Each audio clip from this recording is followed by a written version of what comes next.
جی ہمارے پاس ہے حدیث نمبر 1043۔ یہ ہے جی ایک طویل حدیث، اس میں بہت سے مضمون ہمارے لیے بیان ہو رہے ہیں۔ اس حدیث کو یہاں لانے کا،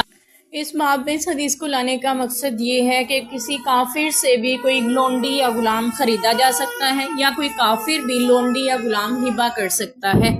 نبی پاک صلی اللہ علیہ وسلم اس قصے کو کچھ اس طرح سے ذکر فرماتے ہیں کہ حضرت ابراہیم علیہ السلام اپنی بیوی سارہ کے ساتھ ہجرت فرما کر جب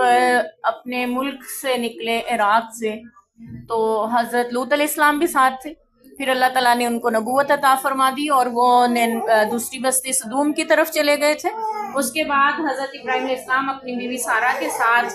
عراق کی سرزمین یعنی فلسطین، شام کی طرف تشریف لے جا رہے تھے، تو رستے میں ایک ظالم بادشاہ کافر تھا، وہ اجنبی مسافروں سے ان کی بیویاں ہتھیا لیا کرتا تھا۔ تو اس نے حضرت ابراہیم علیہ السلام کے بارے میں بھی اپنے ہرکارے چھوڑے ہوئے ہوتے تھے جو راہ چلتے مسافروں کو پکڑ کر لے جاتے تھے۔ اگر کوئی بہن بھائی ماں بیٹا ہوتے تو ان کو جانے دیتا تھا، لیکن اگر میاں بیوی ہوتے تو ان کی بیوی کو ہتھیا لیتا تھا۔ تو حضرت ابراہیم علیہ السلام کو اس بات کا جب پتہ چلا، اور ان کے جو سپاہی تھے، جو بھی تھے، وہ انہوں نے گھیر لیا انہیں اور لے کر بادشاہ کی طرف جانے لگے، تو وہ پوچھنے لگے کون ہے یہ تمہارے ساتھ؟ ابراہیم علیہ السلام نے کہا یہ میری بہن ہے۔ یہ دراصل مصلحتاً انہوں نے ایسا فرمایا تھا، اور یہ کہنا اس وجہ سے بھی تھا کہ وہ دینی اعتبار سے ان کی بہن تھی، اور انہوں نے فرمایا تھا روئے زمین پر اس وقت تمہارے سوا اور میرے سوا کوئی مسلمان نہیں ہے، تو دین کے اعتبار سے ہم بہن بھائی ہیں، تو رشتے کے اعتبار سے گرچہ نکاح کی وجہ سے میاں بیوی ہیں، تو اس لیے مجھے رسوا نہ کرنا، یعنی بادشاہ کے سامنے جا کے جھوٹ نہ بول دینا۔ تو یہاں پہ ہمیں یہ بھی پتہ چلا کہ مصلحتاً بہت سے معاملات میں ہمیں ایسی بات کرنے کی گنجائش ملتی ہے تاکہ دوسرے لوگوں سے اپنی حقیقت کو چھپایا جا سکے، جہاں پہ دشمن کے مقابلے میں خاص طور پہ، جیسا کہ حدیث پاک میں بھی آتا ہے کہ میدان جنگ میں یا دشمن کو دھوکے میں یا دام میں الجھانے کے لیے جھوٹ بولنے کی اجازت ہے۔ تو وہاں پہ بھی کچھ ایسی صورتحال تھی، دشمن کے نرغے میں تھے اور خود کو بچانا، اپنی جان بچانا، ایمان بچانا ضروری تھا، اس لیے انہوں نے مصلحتاً ایسی بات کہی جو جھوٹ نہیں تھی، ٹھیک ہے، لیکن بظاہر ہمیں جھوٹ محسوس ہو رہی تھی۔ تو پھر اس کے بعد بادشاہ جو تھا وہ پھر بھی بدنیت تھا، اس نے حضرت سارہ علیہ السلام کو ہتھیا لیا اور حضرت ابراہیم علیہ السلام کو ایک الگ جیل خانے میں قید میں ڈال دیا، اور جب وہ برائی کے ارادے سے حضرت سارہ علیہ السلام کے پاس جانا چاہا تو وہ وضو فرما کر نماز ادا کر رہی تھیں اور اللہ سے دعا کر رہی تھی کہ اللہ، میں نے تجھ پر اور تیرے رسول پر ایمان لائی ہوں، اور میں نے ہمیشہ اپنی عصمت کی حفاظت کی ہے، تو مجھے آج تو ہی حفاظت سے رکھنے والا ہے۔ اللہ تعالیٰ نے ان کی دعا کو قبول فرمایا۔ یہ بھی آتا ہے کہ اللہ، میں نے آپ کے لیے ہجرت کی، اپنا گھر بار چھوڑا، اپنا سب کچھ چھوڑا، تو آج مجھے اس رسوائی سے کوئی نہیں بچا سکتا سوائے آپ کے۔ تو اللہ تعالیٰ نے ان کی دعا کو قبول فرمایا، اور وہ کافر ایسا گرا کہ اپنے پاؤں ایڑیاں جو ہیں وہ زمین پہ رگڑنے لگا، جیسے اسے کوئی ایسا دورہ پڑ گیا ہو کہ وہ قدم اٹھانے سے بھی قاصر ہو گیا، یا اس کا حصہ مفلوج، جس کی وجہ سے وہ گڑ گڑانے لگا۔ تو حضرت سارہ علیہ السلام نے اللہ سے دعا کی، یا اللہ اس کو موت نہ دینا،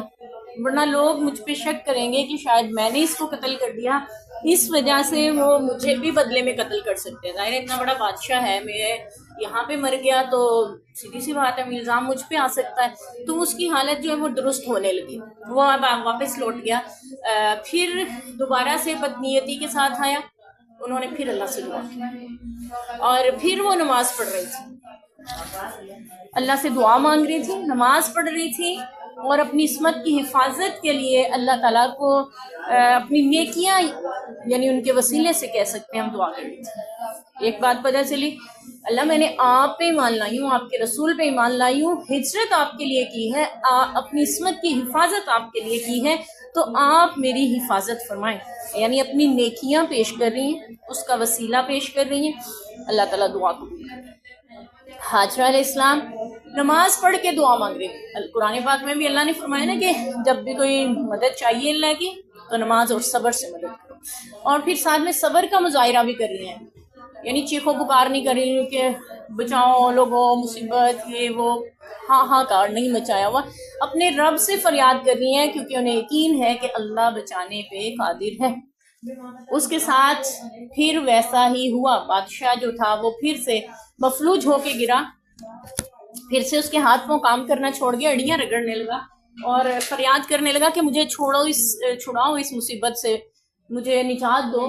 بچاؤ۔ تو تیسری بار پھر ایسا ہی ہوا تو حضرت سارہ علیہ السلام نے پھر اللہ سے دعا کی، تو اس نے پھر معذرتیں کی اور کہا کہ اس شخص کو بھی بلا لاؤ اور ان دونوں کو رہا کر دو۔ اور پھر حضرت ہاجرہ علیہ السلام کی خدمت کے لیے بادشاہ نے اپنی بیٹی بھی لونڈی کے طور پہ تحفہ کر دی، ہبہ کر دی۔ یعنی اصل بات یہ ہمارا جو مضمون چل رہا ہے اس اعتبار سے، خرید و فروخت کے اعتبار سے، کہ غیر مسلم اگر کوئی تحفہ دے تو وہ قبول کیا جا سکتا ہے اگر آپ کرنا چاہیں۔ تو وہ لونڈی حضرت سارہ کی خدمت کے لیے دی تھی شہزادی، تاکہ میرے گناہ کا کچھ کفارہ ہو سکے یا جو بھی۔ پھر اسے لگا کہ یہ کوئی بڑی جادوگرنی ہے جو یعنی اس کی مرضی کے خلاف کوئی اس کے قریب بھی آنا چاہے تو اس پہ جادو کر کے گرا دیتی ہے۔ ظاہر ان کے ہاں ایسے ہی اعتقادات پائے جاتے تھے، اللہ اور آخرت اور اس کے ایمان کا تو انہیں پتہ نہیں تھا۔ تو بہرحال حضرت ہاجرہ علیہ السلام